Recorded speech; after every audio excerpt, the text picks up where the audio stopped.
Hello and welcome to today's live on Tuesday. We are in the unprocessing group today. Welcome in, whether you are live with us, as several women are, or you're watching on the replay. This is for you. This is an opportunity for us to get together and share different topics around food, our focus, our feelings, and really feeling free in our body and understanding our nervous system even more as we go through these every month, over and over, week by week. So today we're going to be talking. I wanted to start off today's topic with a question. So this question was really impactful for me. I hope it's impactful for you as well. The question is, when was the last time that you ate something that you really weren't hungry for? When did you sit down last and ate without being hungry? Now, I know this isn't just me alone. Raise your hand if you have something to share, or I'm going to put it in the comments too if you're on replay. Have you noticed that you sat down to eat like you felt you should? Maybe somebody else cooked it for you. Maybe, you just felt, oh, it's that time to eat, and it's like on autopilot, right? When is the last time that you experienced eating that way? And I know that I have, if that it was like an automatic thing that I am cooking for somebody, and maybe it was because I smelled it and then I got hungry. But this is really not to shame anybody at all. I'm not shaming anything, but it's really to start understanding a couple things is about more of our nervous system and how it works with regards to food. And I also want to talk just briefly when I intro this about the word trauma for a second, because I think most of us hear that word and immediately think that's not me, or oh my gosh, she sees me, because my life isn't that bad. And most of us, most of the time, we're not living our trauma. And if you are, please reach out. Yet I want to offer you a different lens today as well, because trauma isn't something that's happening to you always right now. It's happened inside of you, potentially as a child, or as a result of even a car wreck. You could be finding that you're dysregulated in your food after having really just an unfortunate experience that was invasive, right? If you had a car wreck and you're feeling off center, have you ever found yourself just wondering what to eat? Or maybe it wasn't a car wreck, maybe it was an emotional traumatic event that you had, maybe a divorce, maybe you lost a loved one, maybe you were in grief, maybe you're just in overwhelm. Our feelings can lead us to and trauma can lead us to separate our mind from our body.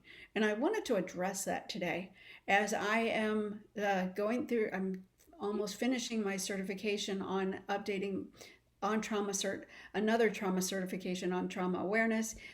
It's coming to me again to wrap into here that coming to a place of disintegration, not even dysregulation, but we're not integrated fully. Our mind and our body are separate. And it can be chronic, it can be quiet. So when I say trauma, I'm talking to you about anything about the nervous system that you experience as too much, too fast, or you feel alone. Because we are humans, we are meant to be in community, which is another reason why I love this group. So here's where it gets really important for us who are trying to figure out what we're eating and what to do around food, is if trauma doesn't affect only your memories, it lives in your body. And today, I wanted to just mention that you don't have to be in trauma to follow along today. This is definitely going to be apropos for you as well. But a dysregulated nervous system is always scanning for a threat and always looking for relief. Does that make sense to everyone? Mm-hmm. Yeah, thank you. Okay, I'm tracking, and that helps. Thank you. Um, your body isn't broken. It's doing exactly what a nervous system is meant to do. And the problem is that we've been in survival mode more often than we realize, maybe on autopilot, which is another version of survival mode. And the thing I'd like to first talk about is that's not where we're meant to live. It's not a permanent address. We can make choices. And of course, we know that as adults. But how often do you hear it this way? And so I want to talk about food because that's one of the reasons it's in my four pillars is it really connects. This is where everything in our nervous system, our dysregulation and unprocessed stress, unprocessed emotions, unprocessed pain can all live in our body. And it's going to look different for everyone, but it's a way for us to regulate is with food. I'm gonna bring this one up again. And do we dysregulate with eating unhappy meals? Okay. I thought it was apropos. I love that word. I used it twice apparently. I thought it was Yes. very pertinent, apropos. What's a better word for that? It was appropriate today to bring this up because I named it unhappy meal. Because are we ever eating that and really happy? I think the kids really liked it because of the toys. Yeah. Honestly, a lot of times when my kids would ask for it, they were asking for the toy. Jess, do you ever have that experience? You have a kid. Have you ever done that? Yeah. I'm not calling you out. I'm just saying we're normal. Please help me. I'm Yeah. normal, right? Yeah. and, and I don't know, as much when I grew up, I didn't have fast foods around as much, but I definitely understood when they were popular why they were so popular. And honestly, when I remember a time when we first had Stephanie, and my husband was in chiropractic school when I got pregnant, and he said, we're never going to take our kid to McDonald's.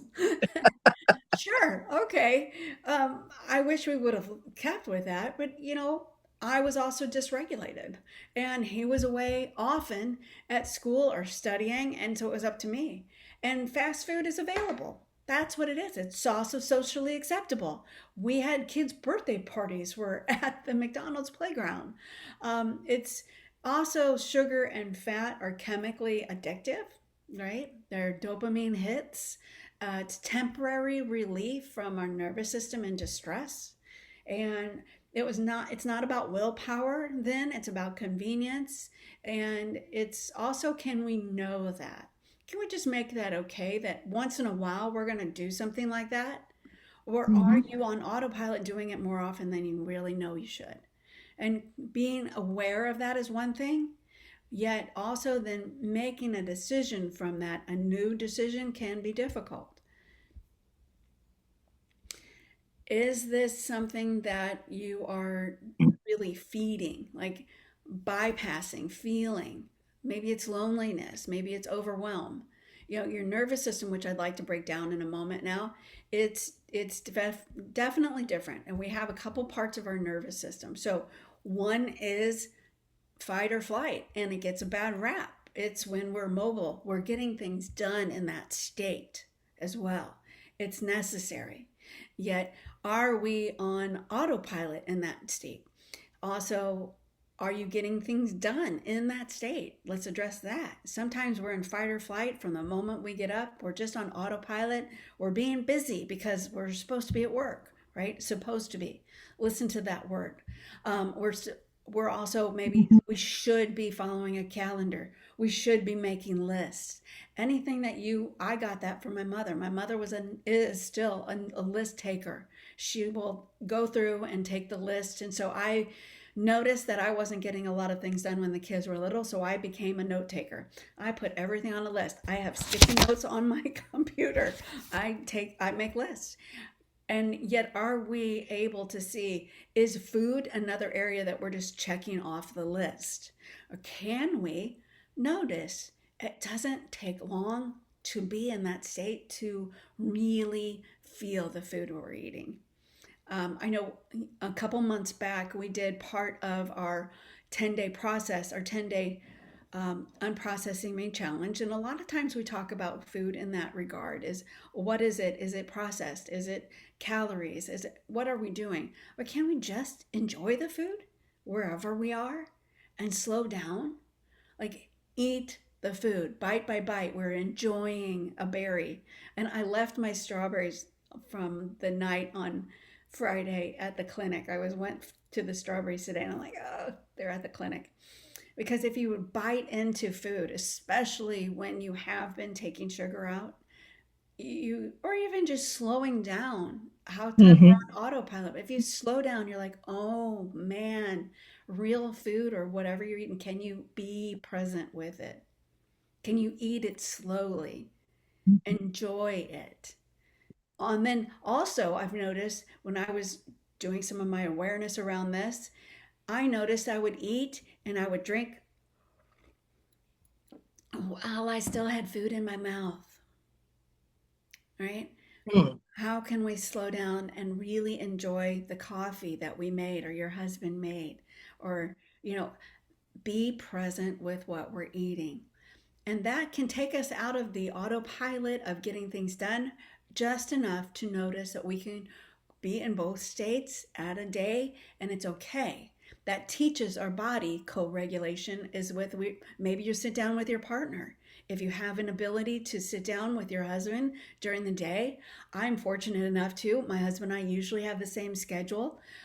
We will sit down in the morning and have our coffee time together. We will usually read together or talk. That's honestly our best time together. And so co-regulating that and making a time for that. If you're a checklist person or living on your schedule, have you scheduled that in? Jess, is that something that you've noticed? I'd like to hear from anyone. Are you scheduling time in to eat? Yeah, right now we're just, it's definitely a phase, right? Like we're constantly adapting with baby and like what she needs. And though we always aim to try to have breakfast when that gap occurs, what happens is maybe we're present, like what we're talking about here for a few minutes. And then she might get fussy. She has her needs. And so then I'm like wrapping up, right? Like I'm trying to finish my plate because I know she needs X, Y, and Z. Um, so I feel like maybe my coffee goes unfinished for a little longer than I hope. My plate is cleared, but it starts off slow and then it's like accelerates really quickly just based on, what's happening, right? And or with that, sometimes I do have that small gap and then I have to go to a meeting. And so I have this few minutes to enjoy with her, him, enjoying our meal, but then it's like, oh, I have to be back online, in like 2 minutes. And it there's that part where like I always do feel rushed. So I feel like I'm just eating to like finish it, instead of like enjoying it. So that happens way more frequently than, I'd like. But I know, he reminds me too daily that it's a phase right now. It's not something that's going to be forever. And so, I aspire towards those just, a little less chaotic days. Thank you, Jess. That's really, you hit 2 points. And one is when you have another person, a younger person, or maybe you're caring for somebody and your attention is diverted at that time. It's not always our choice that we must hurry. I got Yeah. it. And I like that your husband is saying, remember, sometimes this is just a phase and Mhm. it will go by Yeah. so fast. Yeah. But the moments that you can be present, that's wonderful. And also, I have a lot of other either entrepreneurs, I also have some teachers that find it's hard in between calls or at school when they have to be eating really fast to get back to work. So, another named thing is, where can you carve out at least one time in the day that you're with your food, if not more than once? So, great job. Thank you so much for sharing. That's a really important parts there. And as we are talking about those things, it's really choosing, if we even if we have to. I remember going through fast food. I mean, this one I bought and I hadn't been to fast food in a while, but get when the kids were younger and many moms, you've got a car full of kids, maybe going to multiple places and the destination of where you eat is in the car. Instead of driving, can you pull over? Can you really take, literally, that's what we're also saying. Time is an illusion. When we can choose the time, can you take 5 minutes to at least start the food eating and talk about something or interact with something? Like, do you like your food? Kids so fast, they eat and they're ready to play. So can you help them start to recognize what they're eating? Maybe you've packed food and you can prep a food maybe every other time, something that you maybe once in a while can take your own food and you can talk about that too. Perhaps the kids can partake in what they plan that time before we go to soccer. We're going to have this and I'll help make it. I'd like to have this fruit. I do know that that helps too. When you take snacks to the kids, maybe they get to pick it out. So, really, are you really feeding yourself intentionally here and not waving a white flag going, help, I'm overwhelmed? Because when you learn to feel what you've been feeding, you can actually change everything. You can change your cravings. You can get out of the cortisol as well as the adrenaline that you're in that doesn't help you digest the foods, right? And that is in your stomach, and you're not really, when you're in fight or flight, you're not really able to digest foods. Because imagine if you were running from a tiger, you're not going to sit there and stop for a hamburger. So it makes sense. And that's what our nervous system is still in. It's very primitive often. And so the next one too might be dorsal. Like, are you feeding dorsal? Dorsal is the bottom state. It's when we're numb. It's when we might have opened up a bag of chips, or in my case, I've got some onion flavored pretzels in the cupboard from Trader Joe's. I walked in, I'm like, I'm not going to buy them. And then the next time I went in, a week later, I'm like, I'm going to buy them again. And so I dose them out smallly. Don't eat out of the bag. But if you find yourself in a bag and you've emptied it and you're like, I don't even remember eating it, that's a sign that you're in dorsal. I had a patient also who was into the crunch. She would crunch things, and she would eat, she didn't eat pasta a lot, but she ate pasta all the time when it was hard just because of the crunch. That's also a sign of that fight or flight, that you're stimulating. It's an activation mode. And so noticing where you're at with your food is something I help people with. So if you have yet to experiment with these things, or if you're noticing it, there's somatic work that we get to understand where the trauma actually lives in your body. Regulation is a skill. This can be learned. And this is what Unprocessed Me was built on. I talk about it with food as we are today. We're also going to be talking about our focus. Like, where is our focus? Where are our thoughts while we're eating?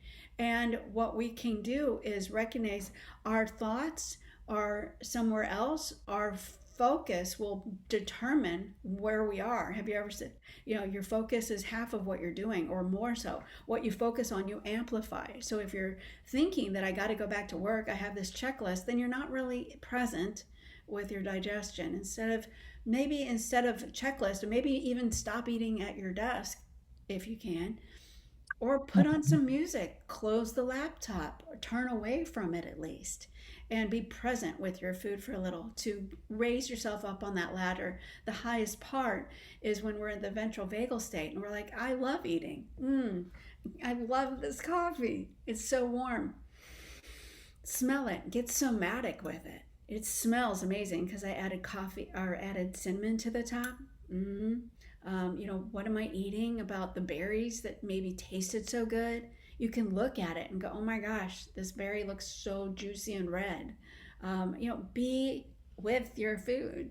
That can help shift you out of your focus to your body and being present versus overwhelming thoughts. And then also in the 4 pillars, it's food and it's focus and it's feelings. It's how are we feeling before we eat? You can check in. How am I feeling? Versus as that question I asked you, when was the last time you ate when you weren't even hungry?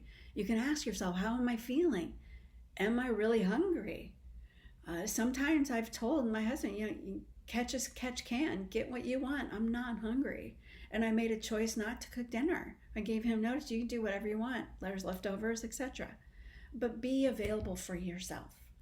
This is helpful to remember that you matter, so that you don't put on weight and think that you have to. You matter is such a key word. You don't have to white knuckle this alone. Any part of what I said today makes sense to you. If you found yourself nodding and thinking that's me, if you want to pay attention to that, know that I do have private sessions. I have 2 sessions left right now on my calendar for this month in April. For one-on-ones. And the first session just looks like sitting with me online if you're not in Houston, and we do some talking this way, of understanding what part of the nervous system you're in, under because what makes sense you can shift. And we go somatically, we breathe, we get into our body versus our head.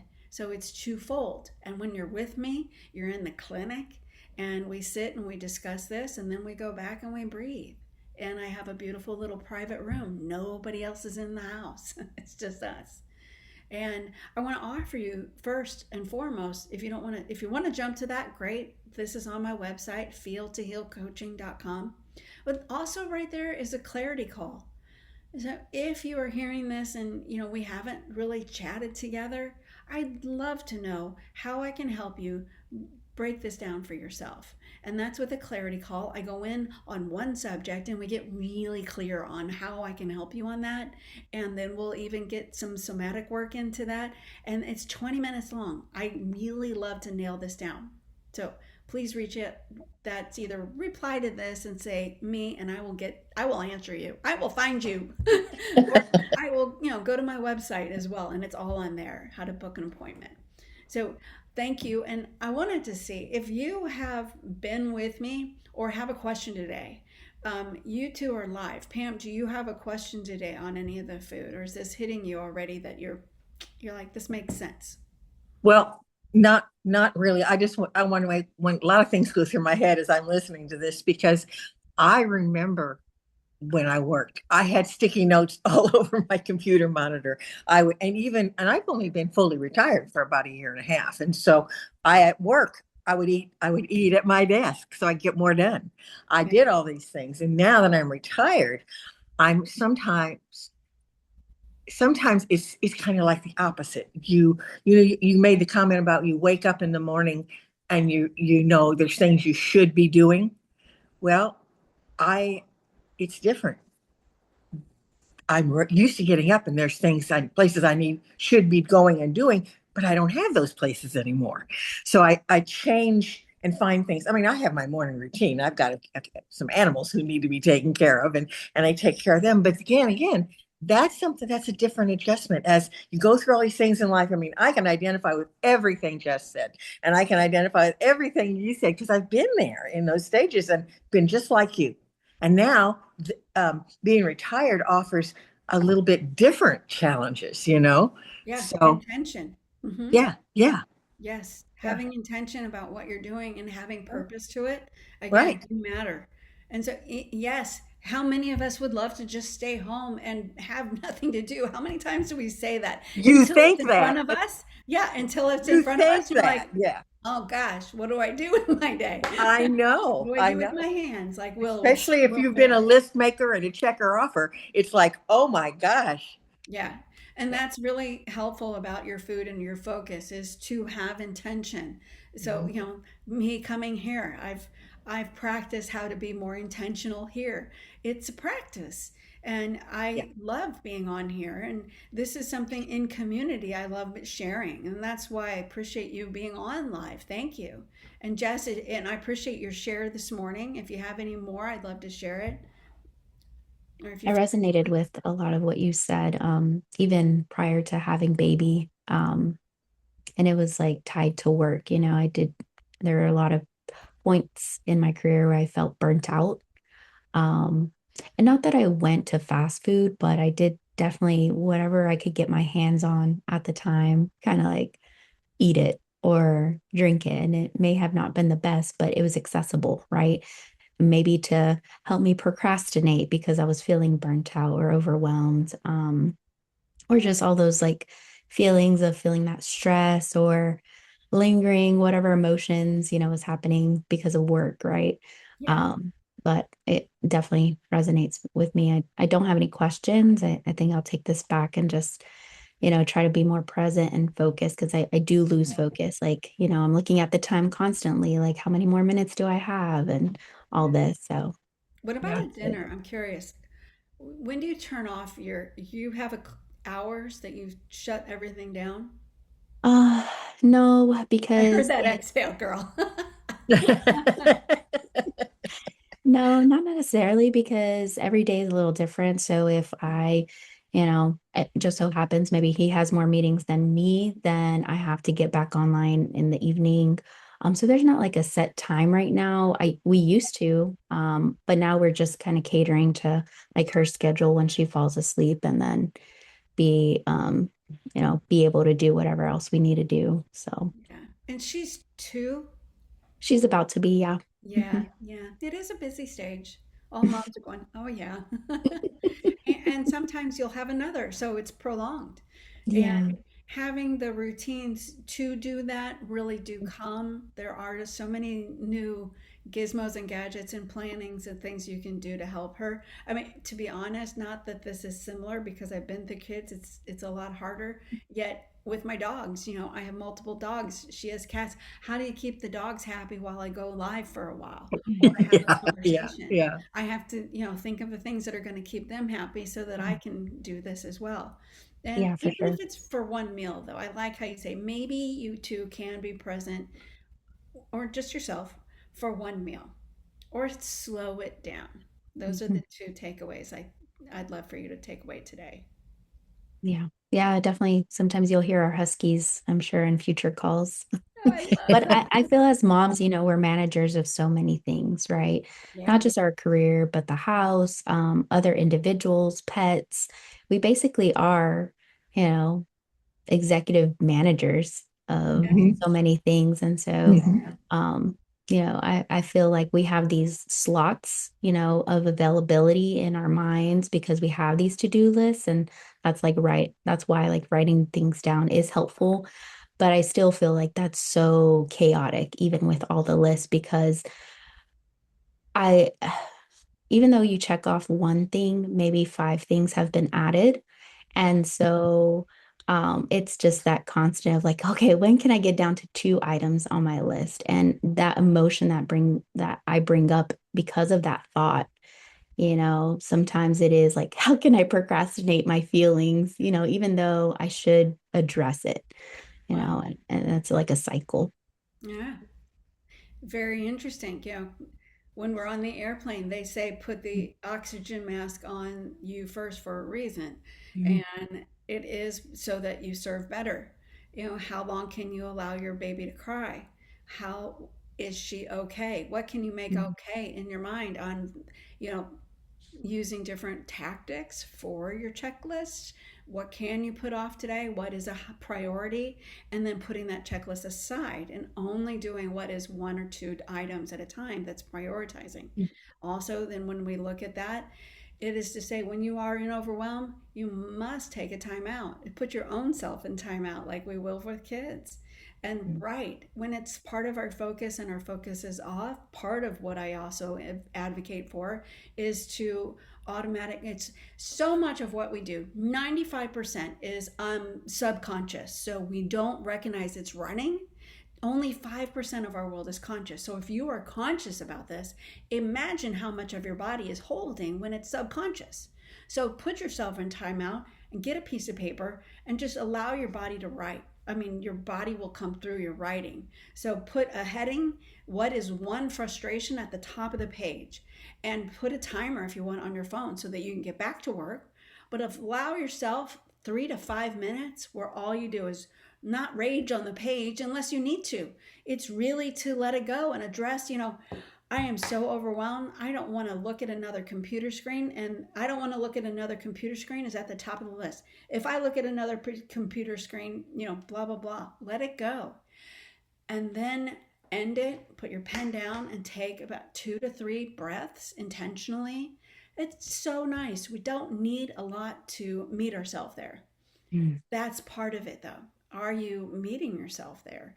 Otherwise, you're on autopilot, and at the end of the day, I have something else on my computer. I'm looking at my calendar right now, and at the very end, at 8 o'clock every day, it says, "What do you feel proud of today?" So it's just I changed my prompts. That's one right now. Is at the end of the day, what did you feel proud of doing? So it's more mindful instead of really going on autopilot. Does any of that help you? Yes, thank you. Awesome. Awesome. Appreciate it. I appreciate you. Today is an amazing day. I love Tuesdays. Thank you so much for being here. And next week, we are going to get into a different segment. Would you like to know what we're doing? We're talking about more about the nervous system, but you're not broken. So many times we feel like, overwhelmed and all of these out of control. We feel anger, we feel unsatisfied. And what we can talk about next week will be how to understand that those are legitimate, how to be with those feelings. All feelings are valid instead of pushing them down, but yet also then notice how we can up level and get to a higher state as well. So that'll be next week. And thank you so much for being here live on Tuesdays. I look forward to seeing you next Tuesday. Make it a great day. Bye bye. Bye.